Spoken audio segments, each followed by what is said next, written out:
喂，小遠姐姐，係點樣啊，妹妹？姐姐係妹妹啊？我今年26歲。哦，唔好意思啊，妹妹，我叫你阿妹啦，因為咧我表妹都係25、6歲嘅。點樣啊？你小遠姐姐係咁噶，我有一件事咧想麻煩下你啊，我希望你通過你呢個平台啊嘛，可以幫我聯繫一下我阿爸咯，因為我已經2年都冇翻過屋企啦。你邊度人嚟噶？我廣東人，廣東河源嘅。講客家話嘅係咪？係。2年冇翻屋企咩問題？就嚟過年噶啦喎。係咁嘅。當時我好傻啊嘛，我冇聽我阿爸嘅話咯，同一個外地嘅男仔拍拖啊。咁因為我當時我覺得我真係好中意嗰個男仔，而且咧我覺得佢對我又真係幾好啊嘛。有幾好啊？咁咪就係拍拖嗰陣時啊，成日買奶茶咯，然之後咧落班要接我咯，咁樣啦。原來女仔咁容易滿足嘅咩？我都唔知㗎，話掂啦，阿小遠姐姐，我而家真係唔知點算啦，因為我帶我男朋友翻去屋企嗰陣時嘛，然之後我阿爸阿媽佢就話佢話唔可以啊，佢唔同意啊嘛，覺得呢個男仔咧又後生啊，而且咧一睇咁樣啊，就冇咩責任心咯。咁其實係咪冇責任心啊？咁當時我心態唔係咁諗噶嘛，我覺得佢哋啊真係嘅咩都要理我咁樣啊，咁我讀書嗰陣時佢哋理我啦，係咪啊？咁我出嚟做嘢啊，佢哋仲要管我。而家我交個男朋友啊，佢都仲要管啊，所以我真係好反感佢哋當時咁樣嘅做法噶。你好反感，所以當時我而家反唔反感啊？咁我而家有啲後悔咯，可以咁話咯。小遠姐姐，我知道佢哋係對我好嘅。咁既然對你好，咁而家出現咗咩問題啊？你平靜啲講嘢，唔好咁激動好唔好？好。咁後面我就唔理佢哋咯，我就同我男朋友係咪一齊啊？偷偷喺出邊啊，就租房啊嘛。後面咧我就有咗 B 啊，咁我咪就偷偷地同我男朋友領咗證咯。但係即係結咗婚。係啊，結咗婚噶啦。但係我同你講，阿小遠姐姐，即係話我同我男朋友結咗婚啊，差唔多到2個星期咁樣啊。我老公佢就話佢阿媽喺老家嗰度啊，腦出血啊，佢話要喺醫院急救啊。咁我梗係急噶啦。我當時係咁啊，我就攞咗我阿爸嘅積蓄啊，差唔多20萬啊，攞俾我老公啊，急用啊嘛。你知噶啦，腦出血嗰啲嘢好緊張噶嘛，如果冇銀紙啊，人哋唔會幫你醫噶。咁我屋企有冇親戚朋友噶？咁我男朋友我老公啊，係佢個仔嚟噶嘛。我而家問你啊，你老公係佢個仔，我就問你一個問題，佢屋企冇親戚嘅？有，咁親戚都係有嘅。咁點解佢啲親戚唔俾，要到你去俾呢？係啊，唔係咁噶，阿小遠姐姐佢呃我啊。佢呃你啲乜嘢？係啊，其實佢真係嘅，因為佢啊真係佢都根本都唔係佢阿媽腦出血啊，佢自己啊喺出邊啊爭咗人哋嗰啲銀紙啊，去嗰啲咩賭咩博啊。咁即係你個男朋友有問，你個老公有問題好冇？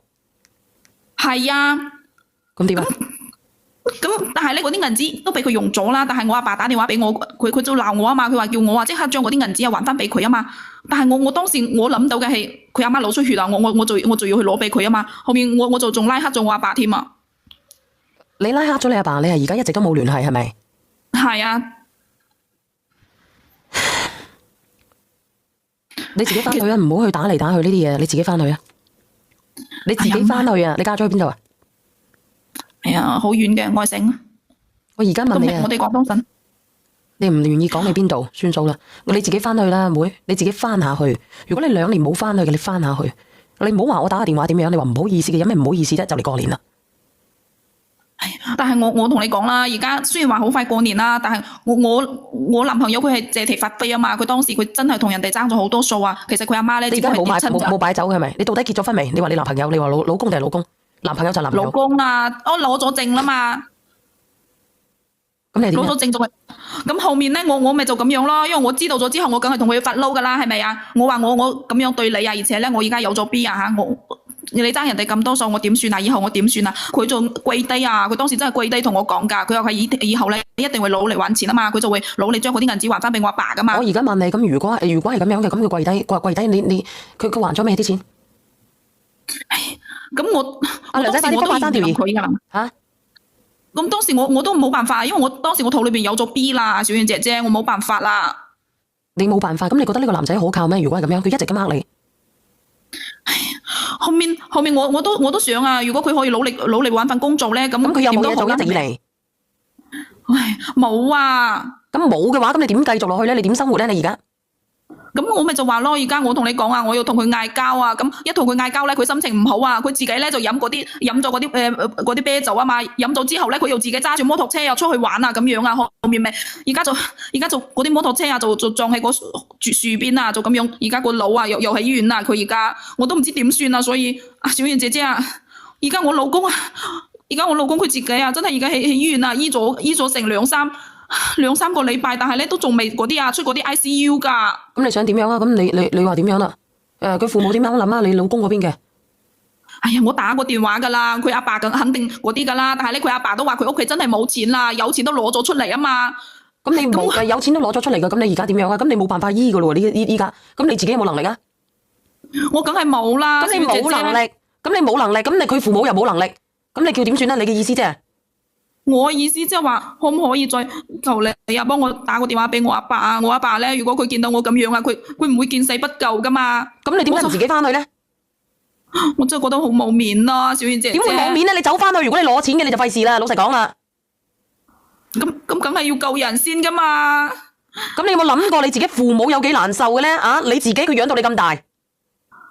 小燕姐姐，我而家我肚裏邊又有一個啦。咁你明知呢個男人佢冇嘢做嘅飛仔嚟嘅，咁你自己已經有個 BB 啦，你仲要生一個，咁你以後點養啊？我問你，你有冇嘢做嘅？我點上班啊？我個女得1歲啊，而家我肚裏邊又有一個啦。咁你點生活啊？你點生活啊？我問你，你點生活啊？咁樣吓？咁咪就靠我老公去上班咯。但係咧，佢上班咁你話佢冇嘢做到啊？佢上嗰份工都根本都唔夠噶，小燕姐姐。咁我哋兩仔乸係咪啊？我同我個女啊。我而家問你呢個男仔唔好係咪？我而家問你，佢而家咁樣算，你點算個 BB 點算？你個小朋友點算？我都唔知點算啊！而家我真係好難啊，小燕姐姐。唉，我點算啊？我而家佢阿爸我問你點算啊？咁你有冇問過人哋點算？有冇問過你嘅父母點算啊？我都想佢哋幫我一下。點幫啊？幫我捱過去先啦。點捱啊？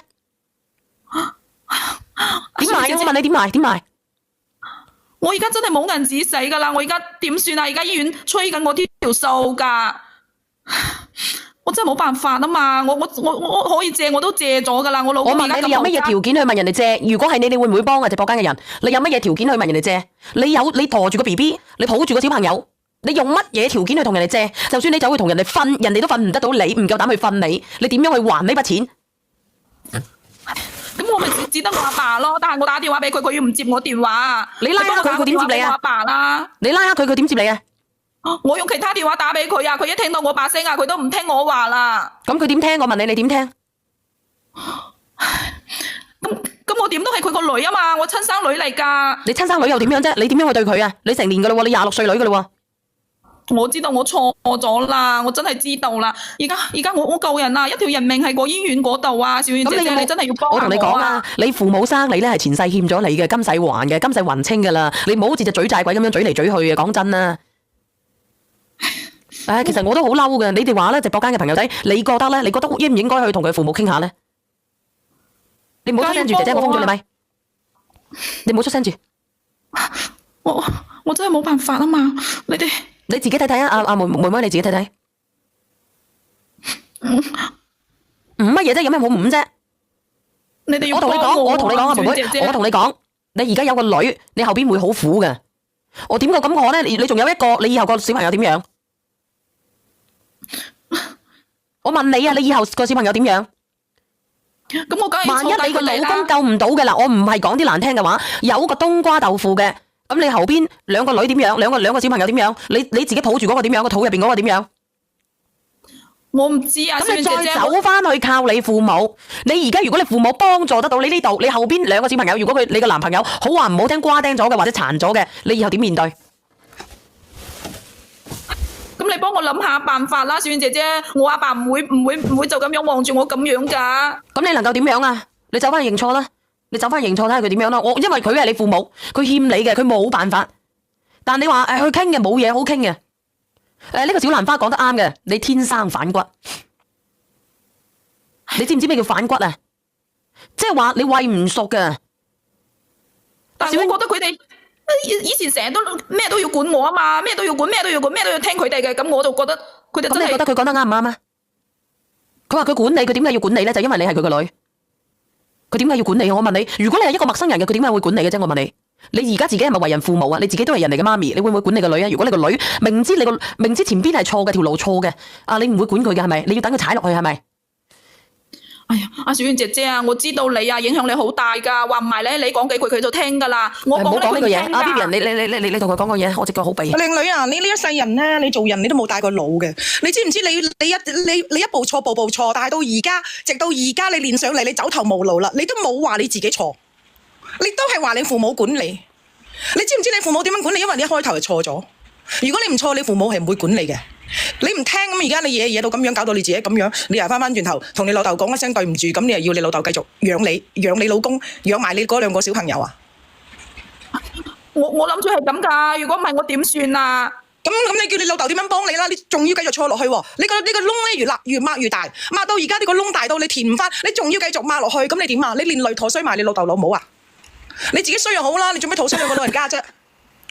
咁我知道錯啦嘛，你都話啦，哎呀，咁而家我問你，你知道錯，咁而家考好，你翻去同你老豆認錯，你老豆真係好善良，佢原諒咗你，咁你叫你老豆點樣做？你話啦，係咪要幫你個老公醫病，又要幾十萬，跟住又要養埋你個女，養埋你肚入邊嗰個 BB 係咪？我同你講啊，我阿爸屋企啊有2層樓噶，而且咧，邊度有咁嗰啲咩噶？係咪啊？我而家我真係連嗰啲BB 產檢我都冇錢啊，我真係冇辦法啊嘛。我都諗住啊，同我老公好好過日子噶，只要佢肯去做啊。唔好話你老豆2搭樓啦，你老豆金山銀山啊，都唔夠你嚟啦，係咪先？到而家你都未知錯啊，你明唔明？點解人哋唔肯幫你啊？你講到而家你都冇覺得你自己錯噶喎，你都係賴你阿爸阿媽錯。你老公都冇錯噶，你老公咁樣唔理個屋企都冇錯噶，你都係要黐住佢。多謝你 Vivian。咁你咪繼續跟你老公黐住佢咯。你冇錢你點生啊？你冇錢你點生？你話俾我知你冇錢點生？你自己都冇計劃嘅，話生就生，你養唔起你生乜鬼嘢？你老豆養得你起啊，養到你咁大啊，都唔夠你食啊！你好，幫我包。我係咪我啊？係啊，你咪幫我包，唔好意思，認錯人。我唔係幫我包。係啊。唉，其實你爸爸或者你媽媽咧就比你叻啦，因為佢知道你蠢咧，所以佢至少就要管你。如果佢唔管你嘅話咧，可能你一早就已經鑄成大錯啦。唔錯都錯咗啦，唔錯都錯咗。你繼續講。我以前啊，即係我生我第一個女嗰陣時啊，我都冇咩銀紙啊，我條命啊又唔係咁嗰啲咩啊，好嬌貴嘅。講真啦，我老公啊真係俾得2-3千蚊啊，我就養咗我個女落嚟噶啦。咁點解你仲要生第二個啊？你明知道已經冇錢啦，係咪？你蠢一次就算啦，你仲要蠢第二次？你蠢完第二次，而家仲要翻去累你嘅父母？真係累人累物啊！我話俾你知，後邊嗰句咧，你哋自己打出嚟啊！累人累物，後邊嗰個咧，有冇人識得打出嚟啊？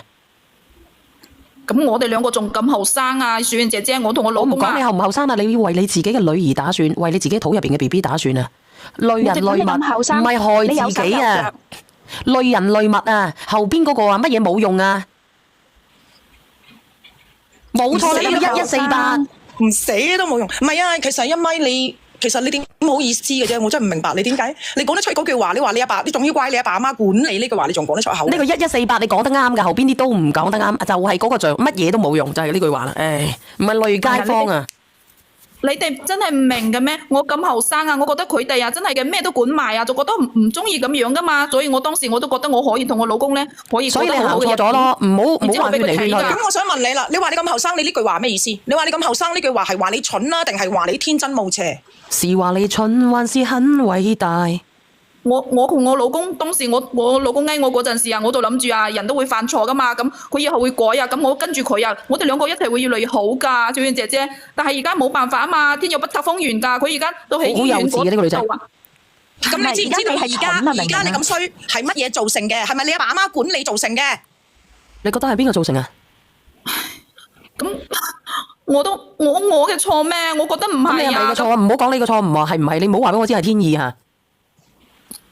咁如果我老公啊，如果唔係而家咪跌親個頭啊，咁我個 B 咧佢都仲養得起噶嘛，我都唔會話。有冇養啫？好窮噶咋？咁啦，呢位姐姐，既然你話你冇錯嘅，咁真係錯嘅，真係你老豆老母啦，即係你老豆老母生你就係錯嘅，所以而家佢唔認你就係啱嘅。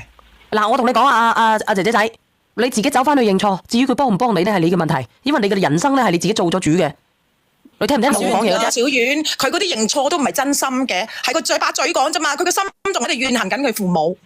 佢都冇心認錯，佢想你幫佢打電話過去，完咗呢件事。如果我傾偈，你自己都唔翻去過年啊，2年都冇翻過去，你為乜嘢都養到佢咁大？哎呀，佢係我老豆嚟噶嘛，我係佢個女啊嘛，佢梗係要點啦。佢而家就係道德綁架佢老豆老母啫嘛。冇翻啊，冇翻啊，乾脆姐姐。你老人家好可憐㗎，嗰兩個老嘢養大個女俾你溝咗20幾萬，又養大個女又咁樣又唔出聲，又姐姐我知道。你以為好少錢嚟嘅咩？你唔好翻去刺激你老豆老母啊！你唔好出聲時，倒數第一咪。翻拜啊！你哋等倒數第一咪，你講下嘢。如果我係你父母嘅話，我寄到歐俾你。你聽唔聽到人哋講乜嘢？我寄到歐俾你。你聽唔聽到人哋講嘢啫？你既然你話你自己冇錯嘅話，咁你何必要翻去揾你父母幫手咧？如果佢講佢老公錯咧，我都唔出聲噶啦。我就聽到嗰句佢話佢老豆老母管佢搞成咁嘅，我先上嚟嘅。我話你知，如果你父母唔管你嘅，你就等於係孤兒。你而家就等於社會啊！你父母唔管你嘅，你就等於係社會管理。你犯咩行咩差踏咩錯，佢就會由身邊嘅蝴蝶效應嚟管理，而唔係話你再有父母咁好噶啦。父母在啊，自己翻去墊高幾個枕頭去諗清楚啦。人生仲有歸途啊！父母去，人生只剩歸航。我覺得有一句話佢係比較係最貼切嘅，生嚿叉燒好過生你。好過生你。真係噶，父母去，人生就係剩得歸航噶咋，係咪先？幾十歲人20幾歲啦，同埋你爸爸媽媽而家已經冇咗個女噶啦，你留翻個錢俾佢傍身啦，等佢好好地養老啦。仲有啊，你話自己去結婚，咁你究竟有冇回翻杯茶俾你父母啊？有冇？你都冇父母嘅祝福啊，同你講，即係冇父母祝福。佢哋都唔好話點樣，佢哋點樣做咩人仔女啫？嗱，佢每一句話都係怨你父母嘅。等到錯咗先啦，等段時間啦，等你錯到大錯特錯啦，等你真係走無路可走啦，你再翻去啦，或者你仲有一次生機。嗰陣佢先知道係。小燕姐姐，我而家等唔切噶啦，我都發咗信息俾我阿爸噶啦。我話我知道錯啦，我話你接我電話好唔好啊？但係我阿爸佢連咩佢都唔覆我啊，連我啲信息都唔覆我啊，仲打電話過去咧，佢又唔接喎。你揾你老豆做乜嘢啊？你講清楚。冇嘢好傾啦，冇嘢好傾。你講清楚。你係咪揾你老豆幫你老公俾醫藥費啊？就係啊。或者我再講句，嗱，自己嘅路，自己揀嘅路。自己跪住都要行落去，你自己行落坐嘛，你自己揀噶嘛。明姐姐，我同你講，如果佢翻去問佢老豆咧，攞佢嘅生活費養住佢，咁仲講得過去。而家佢要翻去問佢老豆攞養佢老公講一句好唔好？啊，你講嗰啲。嗱，我同你講呢個姐姐，我同你好認真講一句，你呢個老公佢父母已經放棄咗佢，佢應該係做咗好多嘢，令到佢親生父母好失望，所以依家你都唔理佢。咁我想問你，佢個親生父母都唔理佢，你憑咩去理佢？佢哋係幫咗噶啦，但係佢哋冇我老豆咁有錢啊！佢幫咗幾錢？佢幫咗幾錢？佢就出咗7000蚊噶啦，7000蚊。你有冇去嗰邊睇過？佢淨係出到7000蚊。係啊，因為佢老豆啊，佢都話佢冇錢啊嘛，佢哋真係嗰度啊好生噶。你同佢講，你冇錢咧，你個仔就會死噶啦！你同佢講。佢話都係冇辦法啊！我同你講，佢哋屋企啊耕田噶，但係咧佢阿媽咁咪掹管咯，咁咪掹管咯。佢阿媽嗰邊啊，佢哋點講咧？即係話冇你啊，你唔使追咁多啦。我想問下你啊，你有冇哥有冇細佬噶？我有啊。有幾多姊妹啊？你？我做一個細妹啊嘛。即係你哋屋企係2個女冇仔噶？係啊。我終於明白啦。明白咩？費事講。我都 get 到你明白乜嘢？你阿妹妹啊？佢哋嗰邊點解冇理由7000蚊咁少噶？你講大話，你叫佢都住咗係咪咁多日咯？係咁嘅，咁我老公啊，即係跟住佢阿爸啊嘛，佢阿爸咧又係一個嗰啲啊中意食嗰啲燒酒嘅人啊，所以咧佢就真係冇咩銀紙嘅。但係佢阿媽咧就另外嫁咗個人噶啦，佢阿媽都俾咗銀紙嘅，俾咗10萬噶。哦，佢哋2個分開噶，但係佢阿爸真係冇辦法啦。佢阿媽又話佢嗰邊咧仲有頭家嘛，所以咧呢啲係佢最大嘅辦法啦。所以我都冇辦法。你咁樣啦，姐姐，你咁樣啦，你叫佢阿媽諗辦法。佢阿媽都俾咗啦，佢話佢嗰邊啊仲有個家庭㗎，佢冇辦法啦。我想同你講，你阿爸都俾咗，你爸俾咗20萬俾你啊！你老豆俾咗1毫子禮金都冇，佢仲要倒貼20萬過去㗎。我都係1年之前嘅事啦。仲要一杯茶都冇回敬翻啊！你做咩人仔女啊？攞咗20萬啊！你敬茶都冇啊！依家立遺囑㗎啦，第日嗰啲錢全部俾晒你阿妹啊！其實咧，我同你講啦，現今社會啊，就算你係咩農村啊，個仔病成咁啊，都冇理由攞個7000蚊啊！佢老豆有冇屋啊？賣屋啦！哎呀，佢屋企咩都冇噶，家徒四壁啊！我同你講，你同你個奶奶講，你救你個仔就會死噶啦！你同佢講。唉，而家我真係唔知點算啊！你哋話我知啦吓。嗱，你其實好簡單啫，你翻頭嫁啦，呢度你冇理啦，你翻頭嫁呢個最明智噶啦。如果你醫翻佢係咪要掹咗管咩咗先可以翻頭嫁㗎？如果醫翻佢個癱瘓喺度，你究竟你照顧你兩個女好定照顧佢好？你收入我點由邊度嚟？㗎？我而家肚裏邊入邊仲有一個啊，點解？咁咪係咯，咁係啊如果咁你好你救咗佢，佢過生，你依家咁你樣啊？收聲，你救咗佢，你救生佢之後，佢癱瘓喺度，跟住你要照顧你兩個女，又照顧佢，你點樣生活？係咯，語言識別唔到。倒數第一咪邊個嚟㗎？係咪我啊？係你嚟嘅，唔連上嚟，妹妹冇嘢傾啊！係啊係啊，冇用啊，唔好翻去累父母啦，真係㗎。唔好練啦，唔好練啦，唔好練啦，唔好練啦，唔好練啦，送首歌俾你聽聽啊，放翻你落去啊！